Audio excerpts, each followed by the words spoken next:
الحمد لله الذي نزل الفرقان على عبده ليكون للعالمين نذيرا والصلاة على من جعله شاهدا ومبشرا ونذيرا وداعيا إلى الله بإذنه وسراجا منيرا وعلى آله الذين أذهب الله عنهم الرجس وطهرهم تطهيرا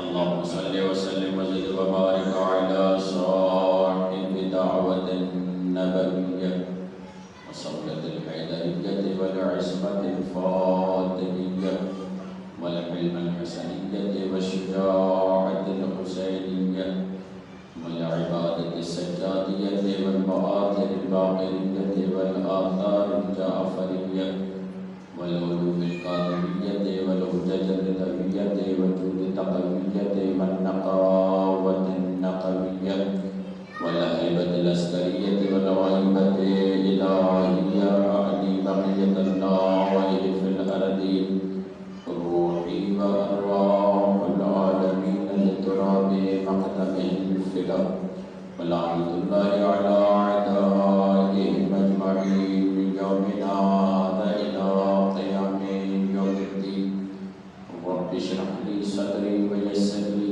أمري واحلل عقدة من لساني يفقه قولي أما بعد فقد قال الله سبحانه وتعالى في كتابه المجيد وفرقانه الحميد وقوله الحق بسم الله الرحمن الرحيم إنما وليكم الله ورسوله والذين آمنوا الذين يقيمون الصلاة ويؤتون الزكاة وهم راكعون صلوات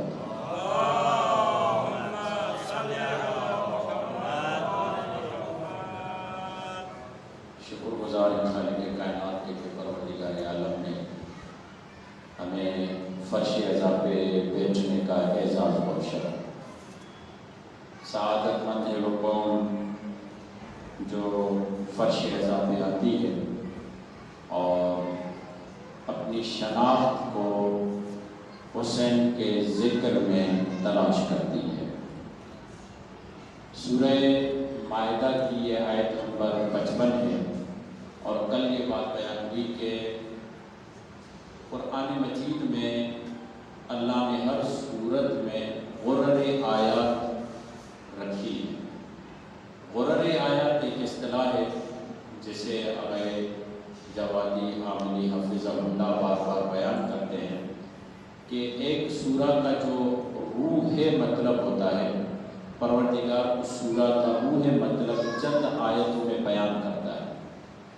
اگر وہ چند آیتیں ہمارے ہاتھ میں آ جائیں تو پورے سورے کا روح مطلب ہمارے ہاتھ میں آ جاتا ہے۔ اسی طریقے سے معصومین کے فرامین ہیں۔ معصومین کے فرامین میں بھی جو روح مطلب فرامین ہوتے ہیں، جو ان کے ہدف کو، جو ان کے مقصد کو، جو ان کے پیغام کو بیان کر رہے ہوتے ہیں، انہیں غرر بیانات کہا جاتا ہے۔ یعنی بیانات میں سے ایسے بیانات کہ اگر ان کو سمجھ لیا جائے تو مولا کے اور بیانات سمجھنے میں آسانی ہو جائے گی۔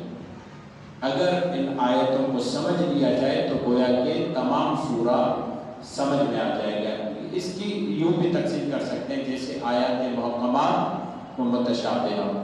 آیت محکم وہ آیتیں جو واضح مطلب دے رہی ہوتی ہے، آیت متشابہ وہ آیت ہوتی ہے جس میں واضح نہیں ہوتا بلکہ روایات کی طرف جا کر ہم اس آیت کو سمجھنے کی کوشش کرتے ہیں۔ تو ہر سورہ میں غرر آیات ایسی واضح آیتیں ہوتی ہیں کہ وہ پورے سورے کا مطلب بتا رہی ہوتی ہیں۔ اور کل یہ بیان ہوا کہ جیسے کہ ہر سورہ میں غرر آیت ہوتی ہے، آیا پورے قرآن کے لیے کوئی غرر سورہ موجود ہے جس کو ہم پڑھیں تو پورے قرآن کا مطلب ہمارے ہاتھ میں آ جائے۔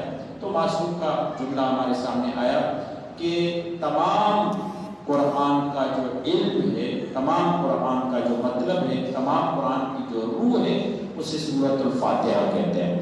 اگر ہمیں سورۃ الفاتحہ سمجھ میں آ جائے تو گویا کہ ہمیں کل قرآن سمجھ کا مطلب ہمارے ہاتھ میں آ جائے گا. اور پھر آگے معلوم فرماتے ہیں کہ پورے قرآن کا پیغام، پورے قرآن کا روح سورۃ الفاتحہ ہے.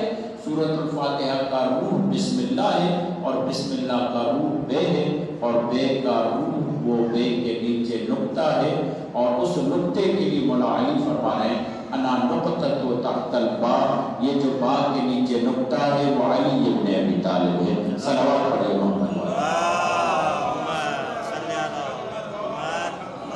یعنی جسے علی مولا کی ذات سمجھ میں آ جائے گویا کہ اسے وہ قرآن سمجھ میں آ جاتا ہے، کیونکہ قرآن صامت ہے، علی کی ذات ناطق ہے.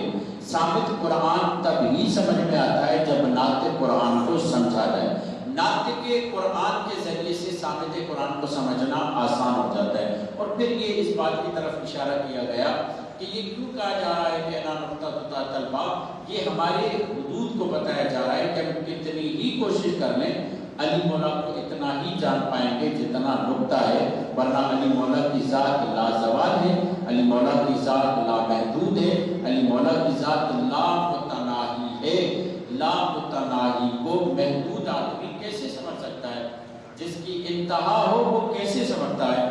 پھر جس کی جتنی حد ہے وہ اسی حساب سے سمجھ پاتا ہے. یعنی بات رسول خدا یا ائمہ کے حقیقی معنی میں ان کی معرفت کا حصول ناممکن ہے. اسی لیے آپ دیکھیں اہل بیت علیہ السلام کی طرف سے یہ بیانات ہمارے سامنے پیش ہوتے ہیں، اور یہ بیانات ایسے بیانات ہیں جو ہمیں انبیاء سے بھی نظر نہیں آتے. پر یہ بیان دیکھیں کتنا عمدہ مطلب اور کتنا عمدہ بیان ہے.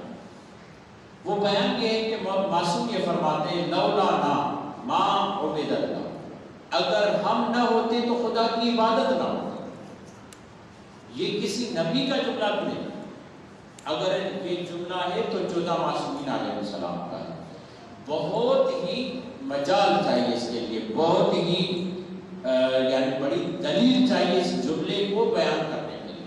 یعنی ایک آدمی یہ کہے کہ یہ مسجد میری وجہ سے قائم ہے تو اس کے لیے اس کو دلیل دینی چاہیے، اس کو بتانا ہوگا کہ یہ مسجد میری وجہ سے کیسے قائم ہے.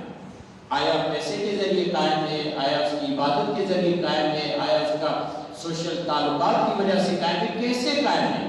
یعنی کسی نہ کسی ذریعے سے یہ مسجد قائم ہے. اہل البیت یہ فرما رہے ہیں لولا نا ما عبد اللہ، اگر ہم نہ ہوتے تو اللہ کی عبادت نہ ہوتی. یعنی اگر اللہ کی عبادت ہوئی ہے تو ہماری وجہ سے، یعنی ان ذاتوں نے اپنے وجود سے بتایا ہے کہ خدا کی عبادت کیسے کی جاتی ہے. اور صرف یہ ہمارے لیے نہیں، یعنی جب سے یہ پروردگار عالم نے انہیں خلق کیا ہے تب سے پروردگار عالم نے انہیں ذریعہ عبادت قرار دیا ہے اور لوگوں کے لیے، کہ یہاں تک کہ فرشتوں نے یہ کہا اگر یہ نہ ہوتے تو ہمیں پتہ ہی نہ چلتا کہ عبادت کی کیسے کی جاتی ہے. صلوات پڑھیے محمد علیہ. بہت عظیم بات ہے. لولا نا ما عبد اللہ، اگر ہم نہ ہوتے تو اللہ کی عبادت نہیں کی جاتی. اس سے بڑھ کر لولا نا ما عرف اللہ، اگر ہم نہ ہوتے تو اللہ کو پہچانا ہی نہ جاتا. بہت بڑی بات ہے یہ جملہ کہنا. یعنی جو یہ جملہ کہے اس کی لاج بھی رکھے. جیسا کہ ایک بندے نے کہا تھا نا ممبر پہ بیٹھ کے سلونی سلونی، تو علی بننا چاہتا تھا. دیکھیے بہت سارے جملے ایسے ہوتے ہیں صرف جملے نہیں کہنے ہوتے، اس کی لاج بھی رکھنی ہوتی ہے، اس کے مطابق اسے اترنا بھی ہوتا ہے.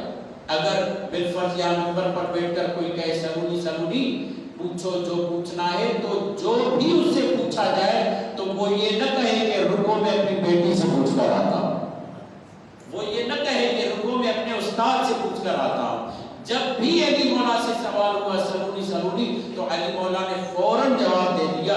پوچھنے والے نے پوچھا یا علی آپ فوراً جواب کیوں دیتے؟ مولا نے پوچھا کہ بتاؤ تمہارے ہاتھ میں انگلیاں کتنی ہیں؟ کہا 5. مولا نے پوچھا تم نے سوچا نہیں، دیکھا نہیں، غور و فکر نہیں کیا، تدبر نہیں کیا؟ کہا یا علی ہر وقت میرے سامنے ہوتی ہے. کہا اللہ نے اپنا علم مجھے دے دیا ہے، اور کائنات میں جو کچھ ہوتا ہے جیسے تمہارے سامنے انگلیاں ہیں ویسے کائنات کا علم ہے. یہ اہل البیت کا مقام ہے. کہنے والے نے کہا سلونی سلونی قبل ان تفردونی، پوچھو پوچھو جو پوچھنا ہے. علی بننا چاہتا تھا, ممبر پہ بیٹھا ہوا تھا, علی کی چاہنے والی بیٹھی ہوئی تھی خواتین کے مجمع میں. تو اس نے کہا کہ دور کی بات تو دور کی بات ہوتی ہے, میں قریب کی بات تم سے پوچھ لیتی ہوں. کہا کیا پوچھنا ہے پوچھو. میں نے تو کہا سلونی. کہا زیادہ علمی بات نہیں, یہ بتاؤ کہ اپنے امامے میں پیچ کتنے باندھ کر آئے. یہ جو پیچ باندھے جاتے ہیں یہ کتنے باندھ کر آئے. جب جواب نہ بن پڑا تو اس نے کہا کہ اگر اپنی مرضی سے آئی ہو, گھر سے باہر نکلی ہو تو تم پہ لعنت. تو ظاہر سی بات ہے علی کی چاہنے والی ہے.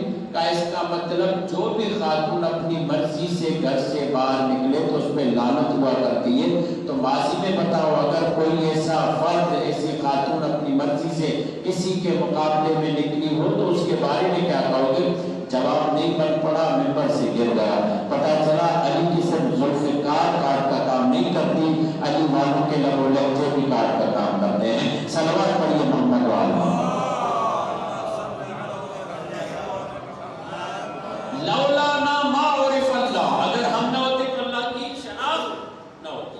لولانا ما عبد اللہ, اگر ہم نہ ہوتے تو اللہ کو پہچانا نہ جاتا. اور یہ تو عجیب جملہ ہے, لولانا ما عبد اللہ, اگر ہم نہ ہوتے تو اللہ کی یکتائی کا کوئی اقرار نہ کرتا.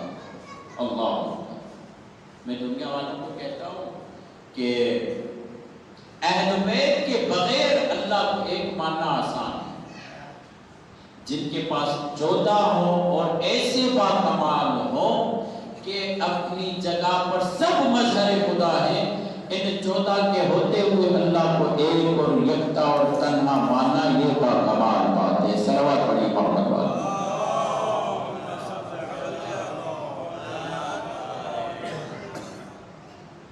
تو علی کی ذات وہ ہے, اہل بیت کی ذات وہ ہے کہ اگر یہ ہمیں سمجھ میں آ جائے تو قرآن سمجھ میں آ جائے.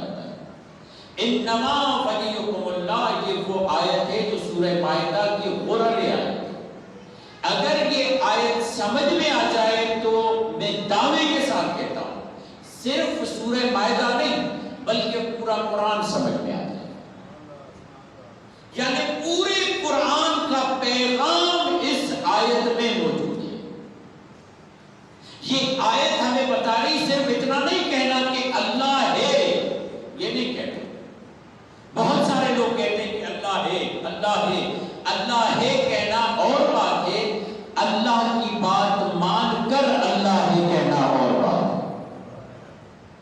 اس کو اور اچھے طریقے سے جملہ کہوں یا مجلسی انداز سے جملہ کہوں, یہ کہنا کہ اللہ کو ماننا الگ بات ہے, اللہ کی ماننا الگ بات ہے. یہی بات ہے. انما ولیکم اللہ, اللہ تمہارا ولی ہے. یعنی ولی سے مراد کیا ہے؟ سرپرست. سرپرست سے مراد کیا ہے؟ جس کی قدرت ہے, جس کی حاکمیت ہے, اس کی اطاعت میں آ جاؤ. صرف اللہ کو مانو نہیں بلکہ اللہ کی مانو بھی. یہ یعنی پوری قرآن کا مطلب ہی یہی ہے, مقصد ہی یہی ہے. قرآن پڑھو کس لیے؟ تاکہ اللہ کی مانو. نیک فرزند, اچھا فرزند وہی ہوتا ہے جو اولاد کی بات مانتا ہے. اگر ایک بچہ ماں باپ کے قریب بیٹھا رہے اور والدین کہے کہ جاؤ یہ کام کر کے آؤ, اور وہ بچہ کہے کہ میں تو آپ کے دیدار کے لیے بیٹھا ہوا ہوں, زیارت کے لیے بیٹھا ہوا ہوں, مجھے بس اپنے قریب سے دور مت کیجیے. جو بھی کام کہتے ہیں والدین, وہ بچہ کہتا ہے کہ میں آپ سے محبت کرتا ہوں, میں آپ لوگوں کے قریب رہنا چاہتا ہوں, مجھے کوئی کام نہ کہیے, مجھے اپنے آپ سے دور نہ کیجیے. مگر ایک بچہ وہ ہے جو ماں باپ کے حکم پر ملک بھی چھوڑ دیتا ہے, شہر بھی چھوڑ دیتا ہے, گھر بھی چھوڑ دیتا ہے, وطن بھی چھوڑ دیتا ہے, بچے بھی چھوڑ دیتا ہے, ماں باپ کے حکم پر اپنی ذمہ داریوں کو انجام دیتا ہے. اب بتائیے کہ ماں باپ کو کون سا بچہ اچھا لگے گا؟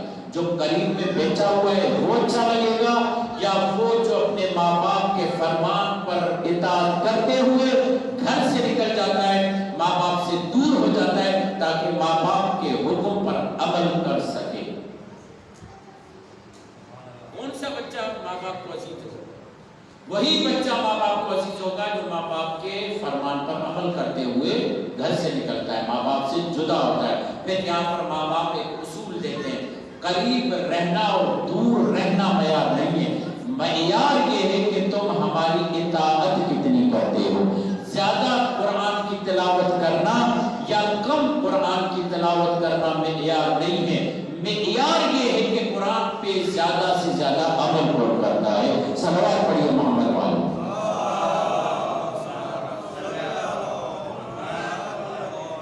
ممکن ہے ایک آدمی قرآن کی تلاوت کم کرتا ہو مگر قرآن کی آیتوں پر عمل کرتا ہو۔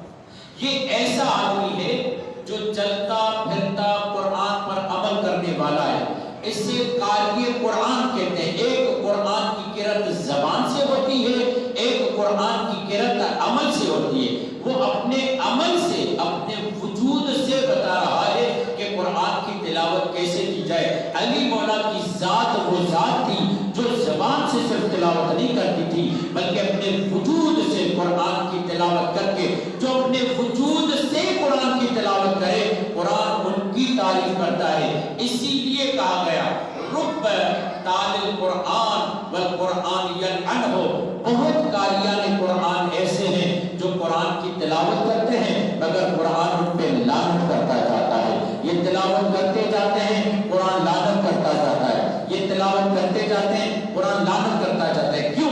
اس لیے کہ جو قرآن عمل کے لیے کہتا ہے یہ صرف پڑھتا جاتا ہے، عمل نہیں کرتا۔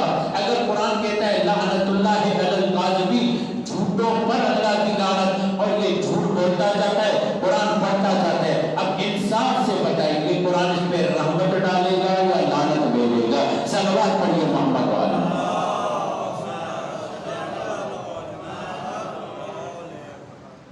اگر انسان اپنے عمل سے قرآن کی تلاوت کرے، انما ولیکم اللہ ورسولہ والذین آمنوا الذین یقیمون الصلاۃ ویؤتون الزکاۃ وهم راکعون، علی نے عمل سے نماز کو قائم کیا، علی نے عمل سے زکات کو انجام دیا، علی نے عمل سے رکوع انجام دیا۔ آپ یاد رکھیے یہ مولا کائنات جب آتے ہیں اور حالت رکوع میں زکات دیتے ہیں، عام طور پر اگر کوئی ہم سے مانگنے والا آ جائے تو دو کنڈیشنز ہیں، یا اسے کہتے ہیں کہ رک جاؤ میں نماز پڑھوں، یا اسے وہ چیز دے دیتے ہیں، ٹھیک جو وہ چیز مانگتا ہے۔ عجیب بات ہے، درمیان نماز میں ایک فقیر آتا ہے، علی نہ نماز کو پورا کرنے کا انتظار کرتے ہیں نہ فقیر نماز کے پورے ہونے کا انتظار کرتا ہے۔ فقیر بھی عجیب ہے، نمازی بھی عجیب ہے، فقیر کو بھی جلدی ہے، نمازی کو بھی جلدی ہے۔ پتہ چلا اگر فقیر کوئی معمولی فقیر ہوتا تو اسے انتظار کرنا ہوتا، اور اگر نمازی کوئی معمولی نمازی ہوتا تو وہ بھی نماز مکمل کر کے پھر زکات دیتا۔ فقیر جبرائیل تھا، نمازی علی بن ابی طالب تھا۔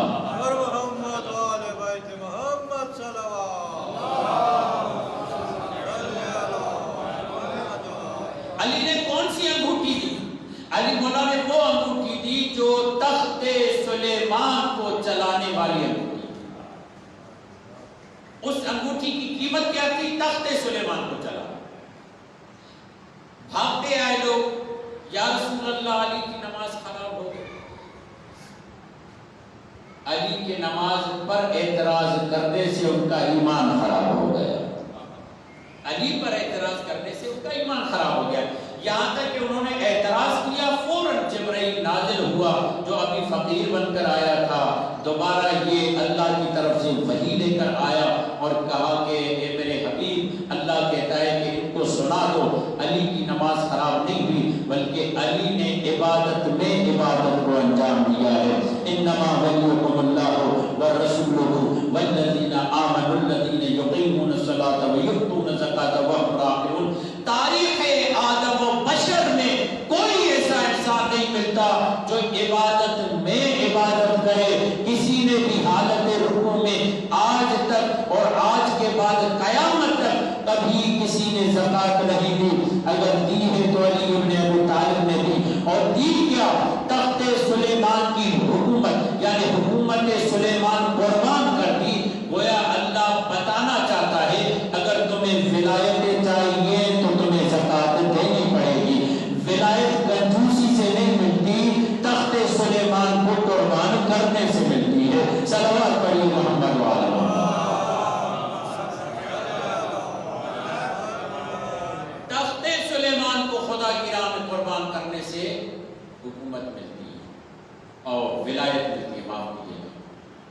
یہی معاملہ تھا. جبرائیل ایک مرتبہ ذکر کر رہے تھے سبوح قدوس. حضرت ابراہیم نے کہا کتنا لذیذ اور لطیف ذکر کر رہے ہو. جبرائیل نے کہا اچھا لگتا ہے تمہیں ذکر؟ بہت پیارا خدا کا ذکر کر رہے ہو.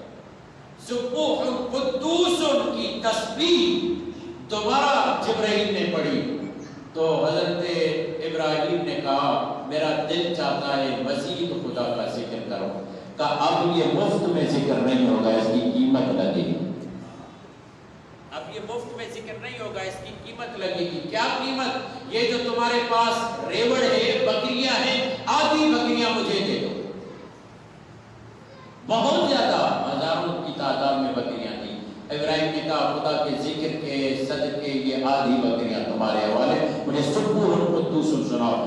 پھر جناب جبرائیل نے جب سبوح قدوس کا پھر کہا مجھے سبوح قدوس سناؤ. پھر پورا مال جبرائیل کو دے دیا، کہا مجھے سبوح قدوس سناؤ. پھر اس کے بعد جناب ابراہیم کہتے ہیں اگر میری جان بھی لینا چاہتے ہو تو لو، مگر سبوح قدوس کو سناؤ. پتہ چلا مال سے آگے بڑھ کر جب جان تک معاملہ آیا، خدا کے ذکر کے لیے جب حضرت ابراہیم نے جان دینا پسند کیا تو اب جبرائیل نے کہا اللہ امتحان لے رہا تھا تمہارا کہ تم اللہ کے ذکر کے لیے مال کو قربان کر سکتے ہو یا نہیں، جان کو قربان کر سکتے ہو یا نہیں. اے ابراہیم آج کے بعد ہم تمہیں اپنا خلیل بنا دیتے ہیں، آج کے بعد ہم تمہیں اپنا خلیل بنا دیتے ہیں. پتہ چلا اپنی جان دینے سے اور مال دینے سے خلت تو مل جاتی ہے مگر امامت نہیں ملتی.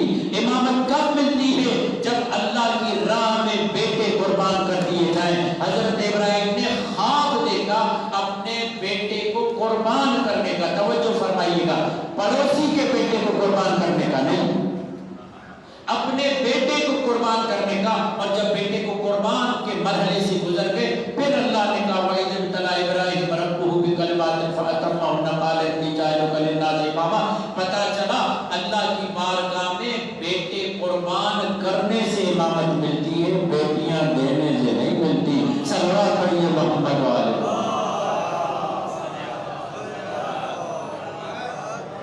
تو حضرت علی نے بھی اللہ کی راہ میں تخت سلیمان کی قدرت دے دی. جب علی نے سخاوت کی تو اللہ نے کہا ہاں ایسا سخی وجود چاہیے. یہ سخی وجود اس اہل ہے کہ اسے ولایت دی جائے، اسے سرپرستی دی جائے، اسے حاکم بنایا جائے. تو اللہ نے کہا انما ولیکم اللہ ورسولہ والذین آمنوا الذین یقیمون الصلاۃ ویؤتون الزکاۃ وهم راکعون. جب یہ آیت آئی تو لوگوں نے کہا ہم نے تو الٹا اعتراض کیا تھا مگر ہمارے اعتراض کی وجہ سے علی پر ولایت آ گئی.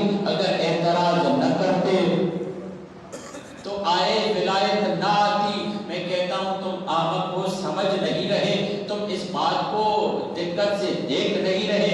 تمہارے اعتراض کی وجہ سے آیت نہیں آئی بلکہ قرآن انتظار کر رہا تھا کب علی حالت رکوع میں زکات دیتا ہے تاکہ یہ آیت نازل ہو جائے، کب یہ اہل بیت چادر میں آتے ہیں تاکہ آیت تطہیر آ جائے، کب علی بستر رسول میں سوتے ہیں تاکہ یہ آیت نازل ہو جائے.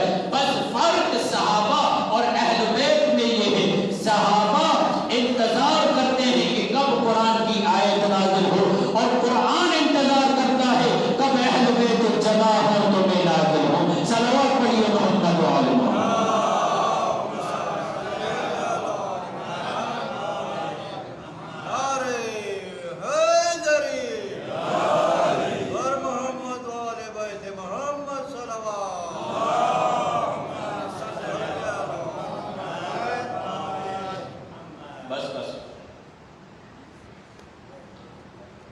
ولایت سخاوت کے جذبے سے ملتی اور صرف جذبہ نہیں بلکہ اس کا ثبوت بھی دینا ہوتا ہے. اسی سخاوت کے جذبے اور اسی سخاوت کے احساس کو جب میں ترجمہ کرتا ہوں تو اسے عزادار کہتا ہوں. مالداری اور عزاداری تو جذبے، مالداری بٹورنے کا نام ہے، بانٹنے کا نام ہے۔ آپ دیکھیں دنیا جہان میں جہاں جہاں بھی عزادار رہتا ہے وہ اپنے مال کو حسین کی راہ میں قربان کرتا ہے۔ مالداری کا جذبہ بٹورنے کا ہے اور عزاداری کا جذبہ بانٹنے کا ہے، اور جہاں پر عزاداری کا جذبہ آتا ہے بانٹنے میں کوئی قید نہیں ہوتی۔ پانی ہے تو وہ بانٹیں گے، جائیداد ہے تو وہ بانٹیں گے، زمین ہے تو وہ بانٹیں گے، جگہ ہے تو وہ بانٹیں گے، جان ہے تو وہ بانٹیں گے۔ یعنی حسین نے ایسا کچھ کر دیا۔ میں ایک جملہ کہوں، مجھے اجازت دیجیے کہ یہ اسلام، یہ دین کب پیارا لگتا ہے، یہ پورا دین کب حسین لگتا ہے، یہ پورا دین کب خوبصورت لگتا ہے۔ ورنہ تو آپ کربلا میں دیکھیں محمد الرسول اللہ وہاں بھی ہے، لا الہ الا اللہ وہاں بھی ہے، نماز وہاں بھی ہے، حج وہاں بھی ہے۔ اگر وہاں پر فقط لا الہ الا اللہ محمد رسول اللہ حج نماز یہی چیزیں ہوں تو وہ دین ہمیں یزید نظر آتا ہے، مگر جس دین میں محمد رسول اللہ کے ساتھ علی ولی اللہ ہو تو وہ دین ہمیں حسین نظر آتا ہے۔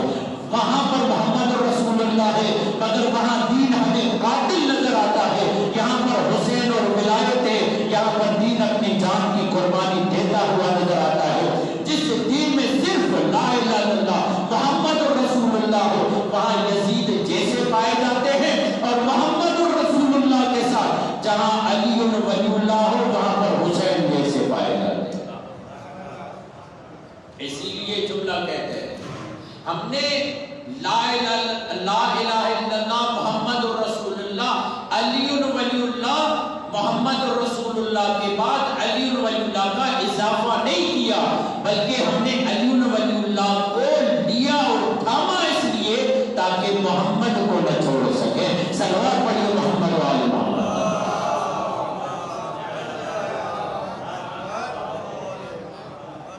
اسی دین کو بچانے کے لیے جس دین میں علی ولی اللہ، جس دین میں فقط لا الہ الا اللہ محمد رسول اللہ ہے، وہ دین تو یزید دکھائی دیتا ہے، اور جس دین میں علی ولی اللہ ہے وہ اتنا جالب و جاذب و خوبصورت ہے کہ حسین اس دین پہ اپنی جان قربان کر دیتا ہے۔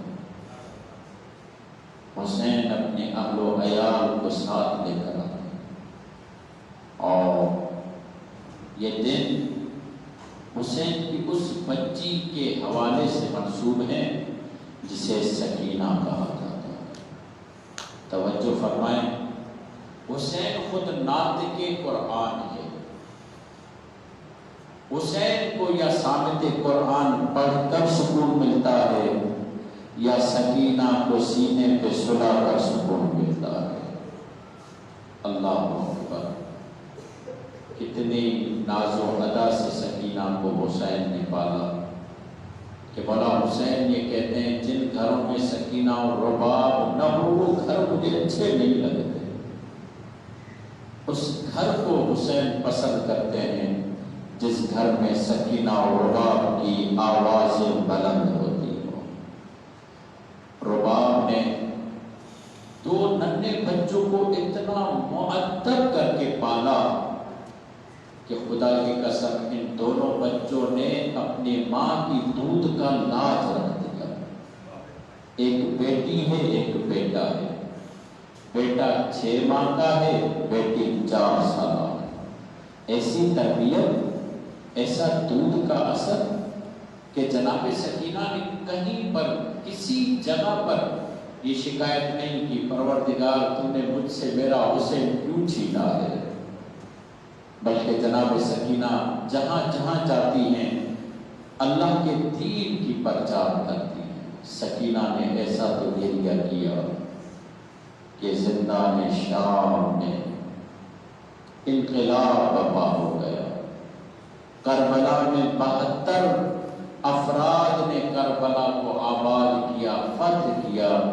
شام کو اکیلی سکینہ نے فتح کیا۔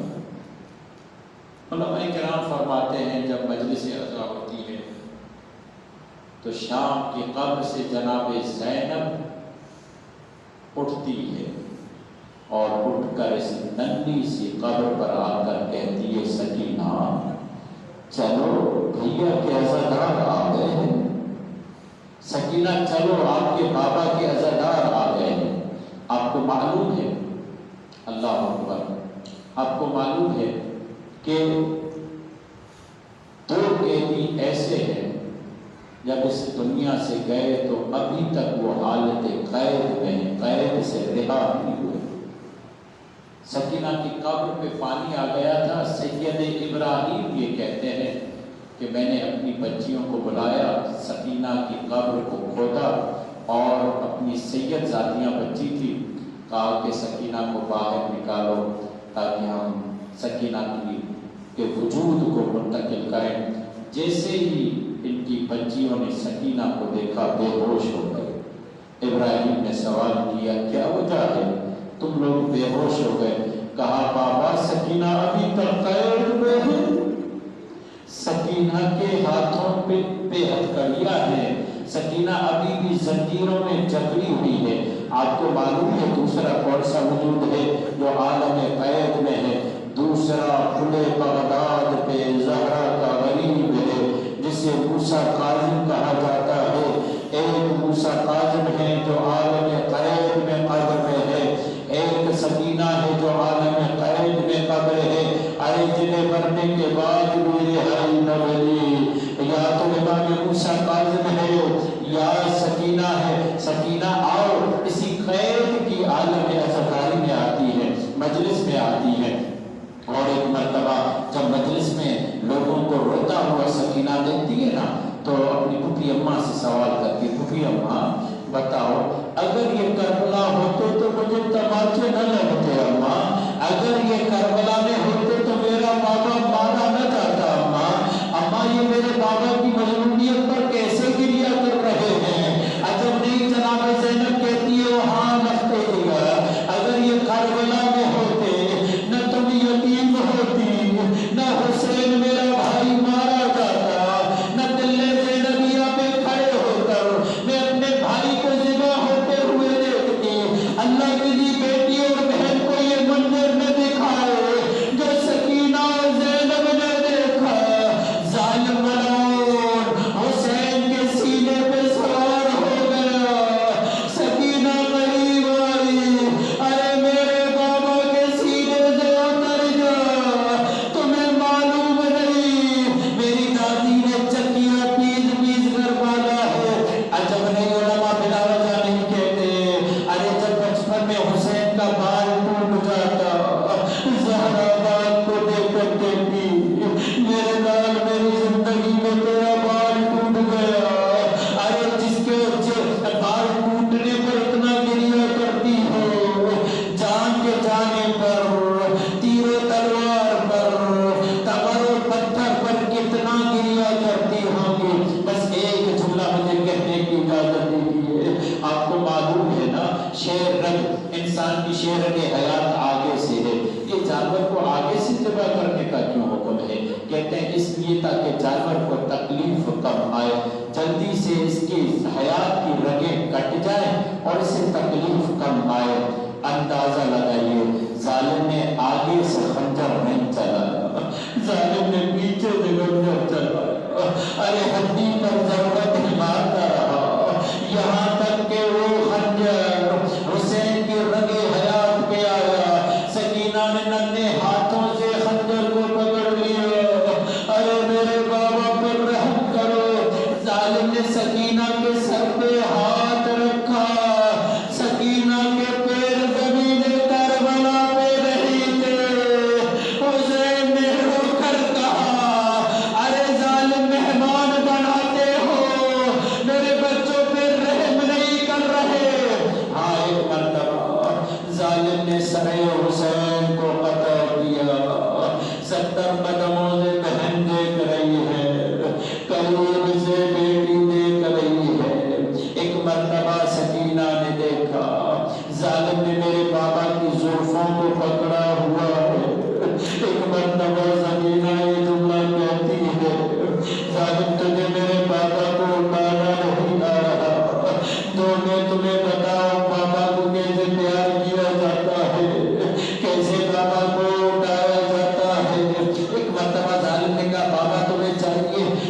سکینہ نے رو کر کہا ہاں ہاں مجھے بابا چاہیے. اب کس انداز سے بابا دیا صرف اشارہ کر رہا ہوں. سکینہ کھڑی تھی. اس ظالم نے اس طریقے سے سر حسین سکینہ کی طرف اچھالا کہ سکینہ کی گود میں سر نہیں آیا. خاک کربلا بلند ہوئی. سکینہ سر پہ گری. ارے بابا مجھے یہ بھی دن دے.